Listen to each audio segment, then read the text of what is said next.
Muito bem. Chegamos agora ao momento da palavra, onde a gente vai refletir um pouco sobre o texto que o calendário litúrgico nos sugere, que é o que se encontra no livro de Mateus, capítulo 13, a partir do verso 1. Mateus, capítulo 13, a partir do verso 1. Nós leremos do verso 1 ao 9, depois pularemos para o verso 18 e leremos até o verso 23. Vamos fazer assim, eu leio o primeiro, vocês o segundo, a gente vai alternando até o verso 9. Naquele mesmo dia, saindo Jesus de casa, assentou-se à beira-mar.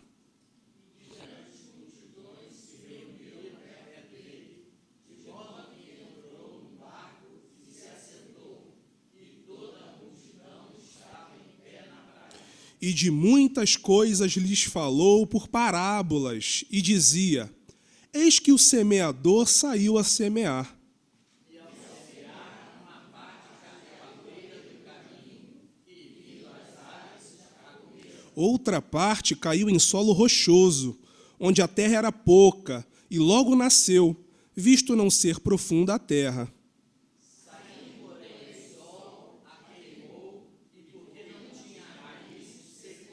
Outra caiu entre os espinhos, e os espinhos cresceram e a sufocaram.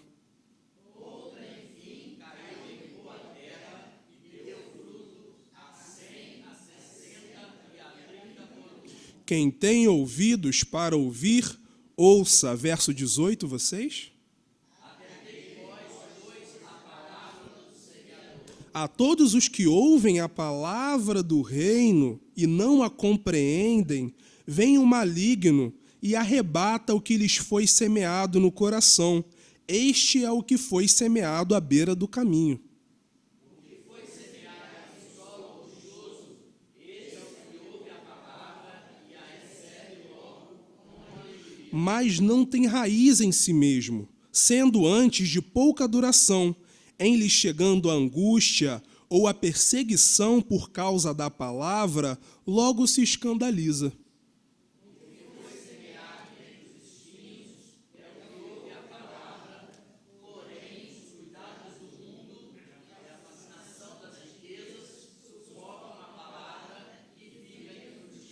Todos juntos, o verso 23. Mas o que foi semeado em boa terra é o que ouve a palavra e a compreende. Este frutifica e produz a 100, a 60 e a 30 por um. Muito bem, até aqui então a palavra de salvação. Graças a Deus. Muito bem, que bonita a igreja hoje, hein? Ó, não é? Então, o livro de Mateus, no capítulo 13, ele conta com 7 parábolas. É um pequeno livrinho de parábolas dentro do Evangelho de Mateus. Então, uma delas, a primeira delas é essa que a gente leu, a parábola do semeador. E o que são parábolas, afinal? O que é isso chamado parábola? Os estudiosos não chegam a um consenso exato do que seja, mas ela tem algumas características. A parábola geralmente traz uma linguagem simbólica, uma linguagem alegórica, sementes, que não significa sementes de fato, mas significa outra coisa. A terra. Então, o semeador, cada figura da parábola tem um símbolo, é símbolo para alguma coisa. E a parábola é um recurso literário, de ensino, já bem antigo. Desde o Antigo Testamento a gente encontra parábolas. Como o profeta Natã, por exemplo, quando foi chamar a atenção, puxar a orelha de Davi lá, Davi botou o homem lá, o Urias, para poder ir para frente de batalha, exatamente para que ele morresse e Davi ficasse com a esposa dele, olha só. É uma história até pesada, a gente tem criança aqui, Deixa eu pular essa parte. E Natã, quando vai chamar a atenção de Davi, ele usa uma parábola. Fala, existia um homem muito rico, com muitas ovelhas, e um pobre que só tinha uma ovelha. Esse homem rico foi receber convidado em casa, ao invés de sacrificar uma de suas ovelhas, de tantas as suas ovelhas, para celebrar a visita, ele pegou a única ovelha do cabra pobre lá. Aí o Davi falou, que absurdo, me diga quem é esse homem que pegou a ovelha do pobre. Aí o Natan fala, meu filho, esse homem é você. Parábola. Parábola como recurso pedagógico, como recurso profético. Na época de Jesus, os rabinos usavam a parábola também, como técnicas de ensino. Então era bem comum, mas uma coisa chama atenção no modo como Jesus aplica as parábolas. As parábolas de Jesus não são complexas. Elas trabalham com os elementos básicos do cotidiano do povo. Jesus vai falar de coisas básicas da vida, desde que o humano é humano. Ele vai falar de plantação, Ele vai falar de alimento, ele vai falar do cuidado com a casa, naquela parábola lá do talento perdido, a mulher estava arrumando a casa e achou uma moeda que ela tinha perdido, etc. Então, Jesus traz esse recurso pedagógico de uma forma simples, de uma forma que é fácil da gente entender do que se trata, na maioria das vezes, pelo menos. E grande parte das parábolas de Jesus trata dessa mensagem que ele traz, chamada mensagem do reino de Deus. Grande parte. O reino de Deus é semelhante, Aí ele começa. O foco de Jesus é traduzir esse novo olhar sobre a vida que ele denomina reino de Deus, dimensão divina, vida de Deus em nós. Esse é o reino de Deus.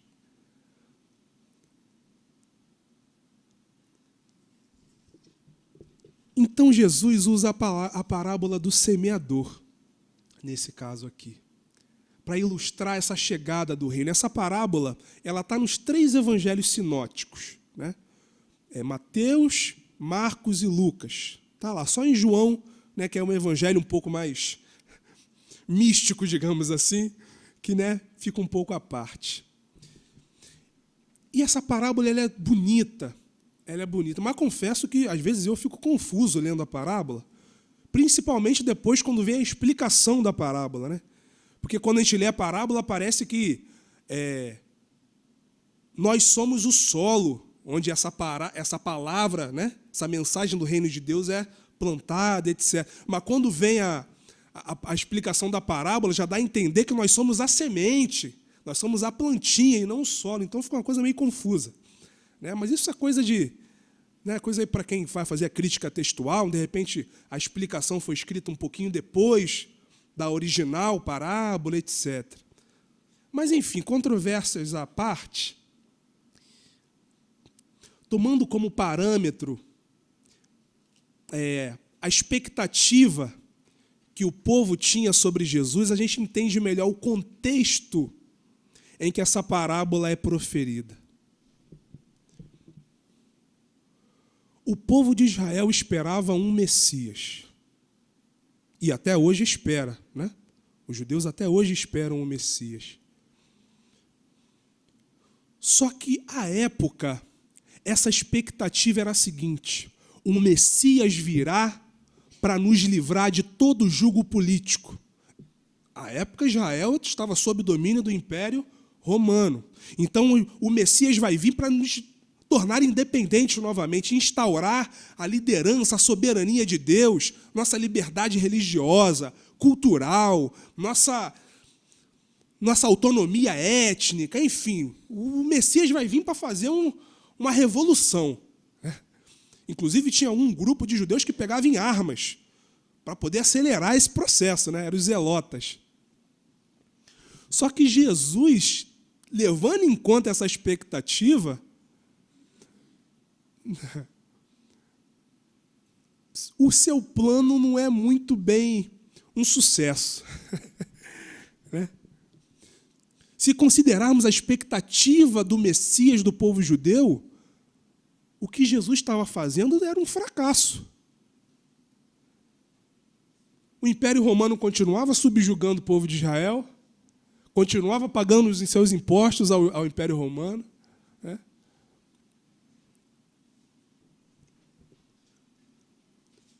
Ou seja, essa mensagem de Jesus, por não estar compatível com a expectativa do Messias da época, foi duramente rejeitada. Quem não lembra quando Jesus foi pregar lá em Nazaré, que é a sua terra de infância, né? Onde ele passou a sua infância, a sua juventude? A maioria não acreditou no que ele falava. E diz o Evangelho de Lucas que levaram ele para um monte e queriam lançar ele lá abaixo.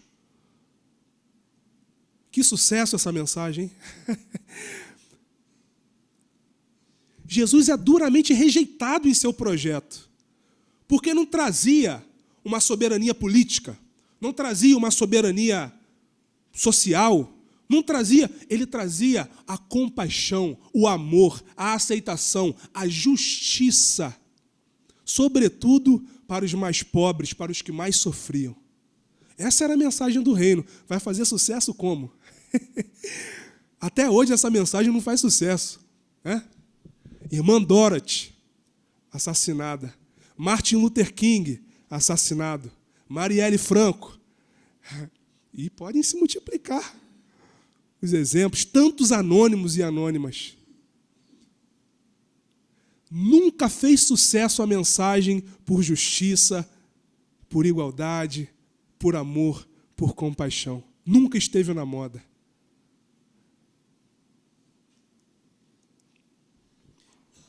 E Jesus sabia disso. Então, essa parábola, resumindo, o contexto dela é o seguinte: Jesus vira para os seus discípulos e diz: olha, a mensagem será pregada, mas uns vão aceitar, outros não vão. E vamos ter que conviver com isso. Em outro texto ele diz: ó, vocês vão chegar num lugar, vão ser rejeitados, bate o pó da sua sandália e vai embora. Nem todo mundo vai aceitar essa palavra. E assim o foi. Como Jesus foi preso, torturado e morto, também os seus discípulos e discípulas, perseguidos, perseguidas, grande parte das primeiras comunidades cristãs conviveram com isso.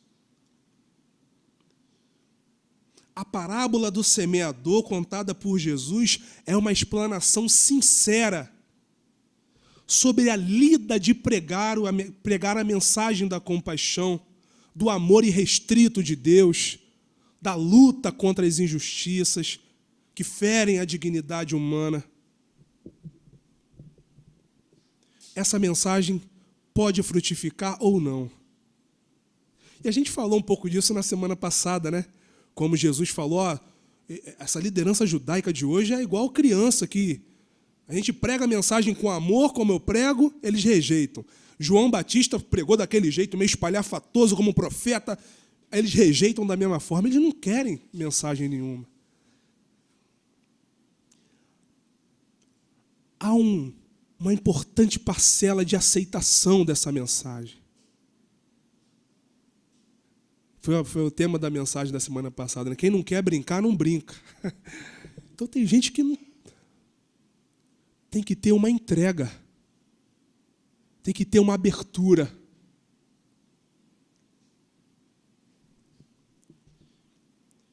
Então, refletindo um pouco sobre a parábola em si, a primeira coisa que me vem em mente é a seguinte: a mensagem do reino é para todas as pessoas. Tecnicamente, a gente olha esse semeador e fala: esse semeador é um irresponsável, né? Quem que vai plantar jogando, deixando cair as sementes no chão? Né? Não precisa ser nenhum dono de fazenda. Hein, Lúcia? Você que tem lá o sítiozinho, né? Não precisa ser nenhum expert no assunto para saber que para plantar é necessário preparar a terra. Não é sair jogando, né? Preparar a terra, ela tem que estar fértil, tem que estar preparada. Se for um espaço mais amplo, eles aravam a terra. Jogar. A semeadura era um passo posterior. Primeiro se prepara a terra. O semeador vai jogando, né? Vai caindo, deixando cair. Isso simboliza uma coisa. A mensagem de Deus é para todas as pessoas. A palavra de Deus desse reino, essa palavra que traz vida abundante, essa presença de Deus no mundo, na vida humana, a vida de Deus na nossa vida não é privilégio de alguns. Quem somos nós para rejeitar alguém que entra por essa porta? Pela sua orientação sexual? Pelo seu currículo? Pela sua origem social? Pela cor da sua pele? Quem somos nós para rejeitar alguém de receber essa mensagem? Essa mensagem é para todas as pessoas, para todos os solos, para todos os corações. Só que é claro, a vida é dura. Tem gente que endurece o coração, de tanto apanhar da vida, é claro. Eu entendo, claro que eu entendo. As pessoas que saem das igrejas porque foram excluídas do hall de membros, porque foram rejeitadas, e aí porque se divorciaram, e aí porque se... Eu entendo a angústia, a rejeição dessas pessoas à igreja. Foram machucadas. Foram rejeitadas. Então tem coração que está meio rochoso, né? E com razão. A vida tem muitos nãos que nos fazem rejeitar que essa vida de Deus é para a gente também. Como canta Lulu Santos, né? A vida é mesmo assim, dia e noite, não e sim. E Jesus meio que vai condensar esses nãos da vida a essas três situações, né? Primeiro, essa semente, essa palavra, cai em solo na beira do caminho, e aí fica exposta ali a semente, né? A semente não entra na terra, vem o passarinho e come.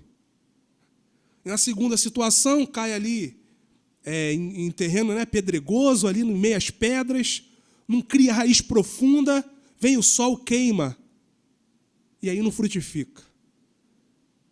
E um terceiro não da vida, a semente cai ali, em terreno espinhoso, e os espinhos vão crescendo, criando aquela sombra e abafam a semente que ali foi plantada. Quantos nãos, quantos empecilhos temos de receber, para receber essa vida de Deus. Como pessoa, como sociedade, como igreja, eu acho que eu tenho mais perguntas do que respostas nesse sentido. E a pergunta básica é: qual tipo de não da vida nos impede de fazer com que essa palavra frutifique no nosso coração? Seria o fundamentalismo religioso cristão uma ave que rapta a semente, essa palavra, e através da sua intolerância religiosa, da sua homofobia, do seu racismo, do seu elitismo, dificulta que essa mensagem frutifique em solos diferentes? Que dê vários frutos diferentes? Seria o fundamentalismo um impedimento de perceber que essa semente pode frutificar em solo diferente, inclusive em outras religiões? Ou a gente é como a ave que capta, que rapta essa mensagem, engole e diz que ela só existe dentro da nossa barriga? Isso é um assunto muito importante para o diálogo interreligioso. Eu lamentei muito que ontem eu fui chamado para estar numa mesa da juventude espírita. em Bangu. Só que ontem meu dia foi, né, amor? O nosso dia foi... Teve batizado de João Vitor na capoeira, teve chá de bebê de uma amiga nossa. Então, infelizmente, eu não pude estar. Mas é um campo que eu adoro. Diálogo interreligioso. A conversa que gira em torno do amor, que gira em torno do que a gente tem em comum. Achei tão bonito o convite que a menina me mandou, me procurou lá no Instagram, etc. Mas espero que eu tenha outras oportunidades para estar conversando com essa juventude tão bonita. Muitos nãos impedem a frutificação dessa parábola, dessa palavra, melhor dizendo. Seria o nosso egoísmo, os nossos preconceitos, nossas bolhas sociais, nossas políticas, as pedras que impedem esse evangelho da igualdade, da justiça e da pluralidade. Impeça que esse evangelho faça raiz profunda em nosso coração, em nossas mãos, em nossos atos, em nossa vida.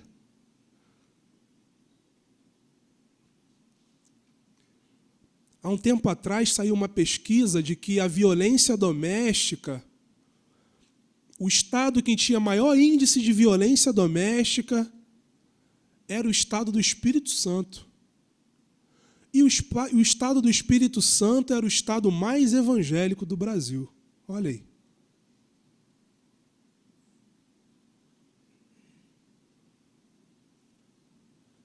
Não tem raiz profunda. Já dizia João Batista, produzir frutos de arrependimento.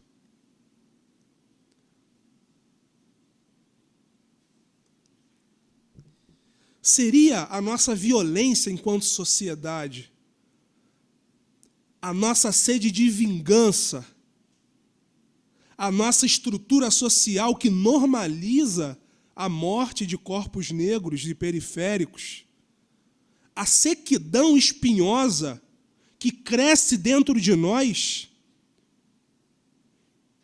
e jura que dentro desses espinhos ainda há semente ali do Evangelho? São perguntas que eu me faço, olhando no espelho, inclusive.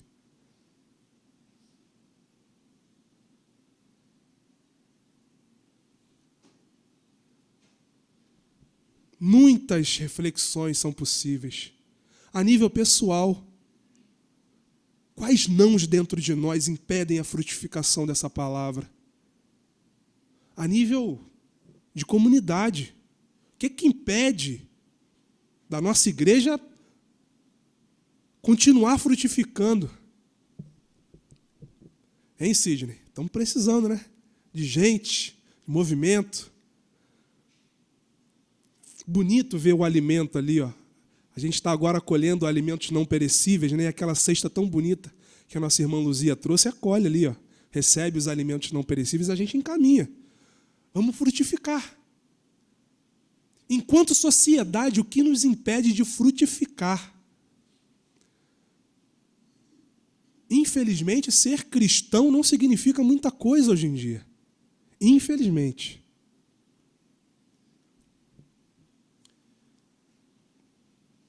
Mas, para finalizar, assim como a parábola de Jesus termina com uma mensagem de esperança, trago aqui, então, também. Há de haver terra boa. Há de haver terra boa em nós. Há de haver terra boa na nossa sociedade. Há de haver terra boa.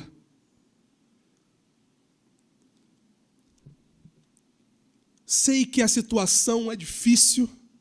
Às vezes, né, a gente que se sensibiliza um pouco mais, assim, angustia a gente, as nossas questões, como Brasil, como pessoa, etc. Como evangelho, enfim.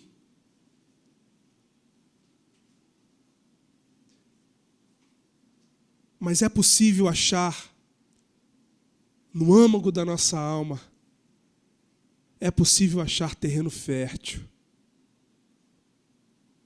fiquemos com a esperança que Jesus nos deixa no fim da parábola. A mensagem genuína do Evangelho há de sobreviver e frutificar. Apesar dos nãos da vida, dos não sociais, existenciais, pessoais e religiosos, o sim de uma vida fértil e abundante há de vingar. Mesmo que haja 3 sementes mortas, para que uma frutifique abundantemente, mesmo que haja 3 dias de morte, para que venha a ressurreição, ela há de vir. O sol há de brilhar mais uma vez.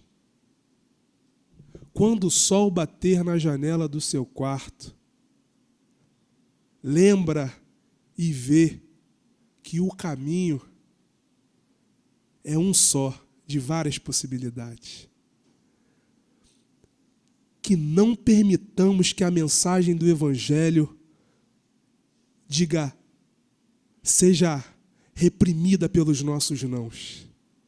Deixemos que ela frutifique, que a vida de Deus alcance todas as pessoas.